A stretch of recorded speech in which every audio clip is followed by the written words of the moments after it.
Lévitique chapitre 14. Service pour moun qui te gen maladie pou. Seigneur parle avec Moïse, li dit comme ça. Mais règlement wabay pour yo suivre. Là y a fait service pour moun qui guéri après yo te gen mauvais maladie pou. Jour pour yo reconnaître moun lan guéri ya menel bay prêtre là. Prêtre là va prendre la sortie ensemble avec l'autre bord limite quand côté moun rete ya. La examiner bien examiner pour voir si malade la guéri vrai. Prêtre là va bay l'ordre pour yo porter pour moun qui te malade là 2 oiseaux tout vivants et puis qui bon pour moun qui fait service pour bon Dieu. Ensemble avec un morceau bois cèdre, un morceau toile camoisi avec un petit branche hysope. Après ça, prêtre là va bay l'ordre pour yo touyer premiers oiseaux en haut yon bol en terre plein d'eau frais. La prend l'autre oiseau tout vivant ensemble avec bois cèdre là, morceau toile camoisi avec petit branche hysope là, la plonger dans 100 oiseaux yo te touyer en haut de l'eau frais. Après ça, la voyer 7 fois sur moun qui te gen mauvais maladie pour. Et puis la di moun nan condition encore pour faire service bon Dieu. La laguez oiseau vivant pour le voler al faire route li nan bois. Moun qui te malade là va laver rad qui te souli yo. La calé tête li net, la ben nan gros de l'eau et puis la nan condition pour faire service bon Dieu encore. Après ça, la entré nan kan côté moun rete ya.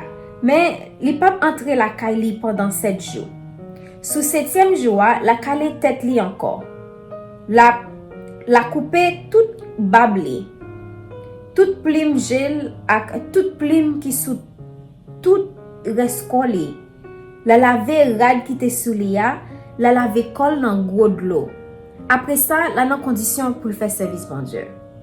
Sous 8e jour, la prend 2 petits béliers qui pas gain aucune infimité avec un petit femelle mouton qui gain 1 an et puis qui pas gain aucune infimité. La prend tout 2 mamiques farine mélangée avec l'huile olive et puis une bouteille demi-litre plein l'huile olive. Prêtre qui fait service là va mener moun nan ensemble avec offrande li yo devant Seigneur. Jouk nan pa pot tant rendez-vous.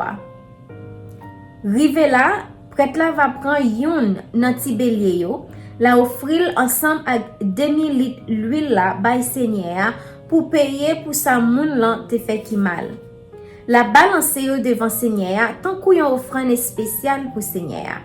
La touye ti mouton côté yo kon touye bête yo offri pour demander pardon ou sinon pour boule net là. Non côté yo mette à part pour service bon Dieu. La fait ça comme ça parce que bête moun yo offri pour payer pour ça yo fait ki mal là ou sinon pour demander bon Dieu pardon c'est pour prêtre la lié. C'est une offrande yo mette à part net pour Seigneur. Après ça, prêtre là va prendre ti goutte dans senti mouton la passer sous pointe tes oreilles droite moun qui te malade là, sous gros pouce main droite li ak sous gros orteil pied droite li. Prêtre là va prendre ti goutte l'huile dans bouteille là, la vider dans plat main gauche li. La tremper yon main droite li dans l'huile qui dans plat main gauche li a. Avec droite là, la voyer ti goutte l'huile 7 fois devant l'autel bon Dieu. La prend ti goutte dans l'huile qui dans plat main gauche li a, la mettel même côté li te mette 100 ti mouton qui vle di sous pointe tes oreilles droite moun lan. Sous gros pouce main droite li ak sous gros orteil pied droite li. La fini, la vide reste l'huile qui dans plat main lan sous tête moun lan. C'est comme ça prêtre là va faire service pour demander bon Dieu pardon devant l'autel Seigneur. Après ça, prêtre là va faire offrande pour payer sa moun lan fait ki mal. La fait service pour demander bon Dieu pardon pour moun qui te malade là. La touye bête pour yo boule net là. La mettel sous l'autel là ensemble avec farine blé mélangée avec l'huile là. C'est comme ça prêtre là va faire service pour demander pardon pour moun lan. Et puis moun lan va dans condition encore pour le faire service bon Dieu. Si moun lan pauvre et puis li pa gen pile moyen, la pote yon sel ti mouton pour yo offrir pour payer pour sa moun lan te fait ki mal là. La pote 3 camamit farine seulement mélangée avec l'huile olive avec une bouteille de 1000 litres plein d'huile. La pote 2 petits toutrelles tout ou sinon 2 petits pigeons, j'en moyen li va permettre li. Yon pour servir offrande pour demander pardon, l'autre là pour boule net pour Seigneur. Ce 8e jour, la pote yo bay prêtre là devant portant rendez-vous pour prêtre là faire service pour mettre en condition pour li ka servir bon Dieu encore. Prêtre là va prendre ti mouton li offrir pour payer pour ça moun l'en fait qui mal là ensemble avec bouteille l'huile là, la balancer yo devant Seigneur tant kou yon offrande. Après ça, la touye ti mouton la prend ti goutte dans sang li la mette sous pointe tete oreille droite moun qui te malade là. Sous gros pouce main droite li ak sous gros orteil pied droite li. Prêtre là va vider ti goutte l'huile dans plat main gauche li. La tremper yon droite main droite li dans l'huile qui dans plat main gauche li a. Avec droite là, la voyer l'huile là 7 fois devant l'autel Seigneur. Après ça, la prendre l'huile qui dans main gauche li a, la mettel même côté li te mette 100 ti mouton qui veut dire sous pointe tes oreilles droite moun nan, sous gros pouce main droite li a ak sous gros oreille pied droite li a. Le fini, la vide reste l'huile qui dans plat main gauche li a sous tête moun nan. C'est comme ça la fait service pour demander bon Dieu pardon devant l'autel Seigneur. Après ça, la offrir tout très yo, ou sinon pigeon yo. D'après ça, moyen moun lante permettre li. Yon pour demander pardon pour péché, l'autre là pour yo boule net ensemble avec offrande farine blé. C'est comme ça, prêtre là va faire service pour demander bon Dieu pardon pour moun nan. Mais règlement pour yo suivre la yon moun qui gen mauvais maladie po pas gen de quoi pour offrir tout ça li te doit offrir pour service qui pour mettre dans condition pour faire service bon Dieu encore. Salpette nan kay. Seigneur parle avec Moïse ensemble avec Aaron li di yo. Le na fin entrer dans pays Canaan, pays m'a ban nou pour rele nou panouan, si mwen voye salpette sou yon nan kay kote nou rete yo, mais ça pour nous faire. Met kay la va al joindre prêtre là, la dil, gen yon bagay tan kou salpette qui paraît sou miray kay mwen. Prêtre là va bay l'ordre pour yo mette tout ça qui nan kay la dehors avant li vin examiner kay la. Comme ça, tout ça qui te nan kay la ka toujours servi pour moun kap servi bon Dieu. Après ça, prêtre là va venir, la entrer nan kay la pour examiner. La examiner toute miraille yo.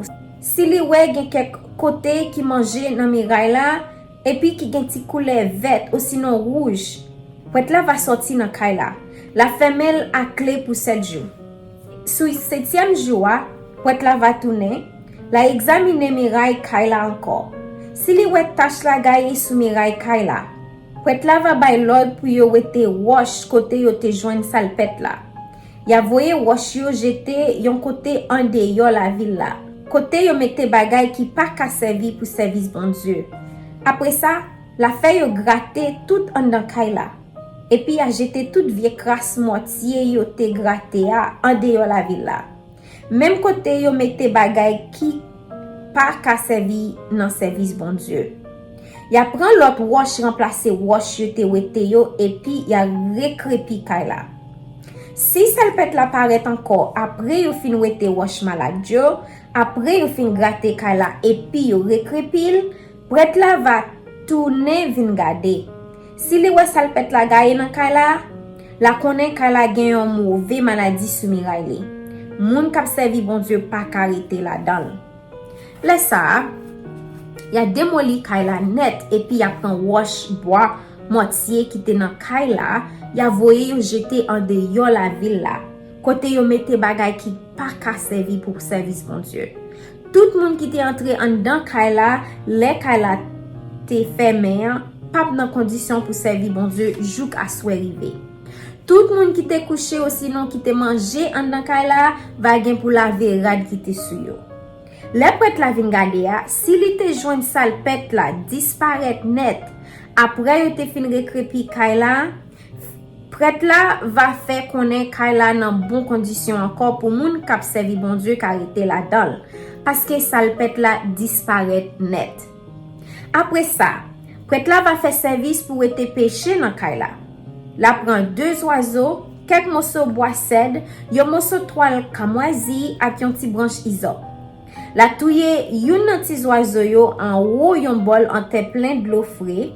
Après ça, la prend bois cèdre là, ti branche hysope là, morceau toile kamoisi ya, ensemble ak l'autre oiseau qui vivant, la plonger dans 100 premiers oiseaux qui mélangé avec de l'eau frais. Après ça, la voyer 107 fois sous Kaila. C'est comme ça prêtre là va faire service pour être péché dans Kaila.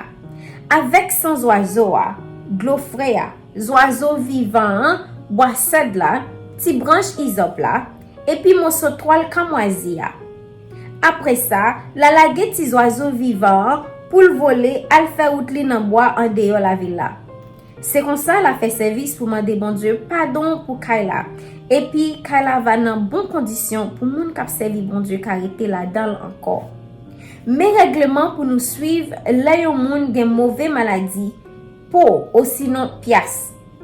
Les cani tomber sous rade ou sinon les salpettes paraître dans yon kay.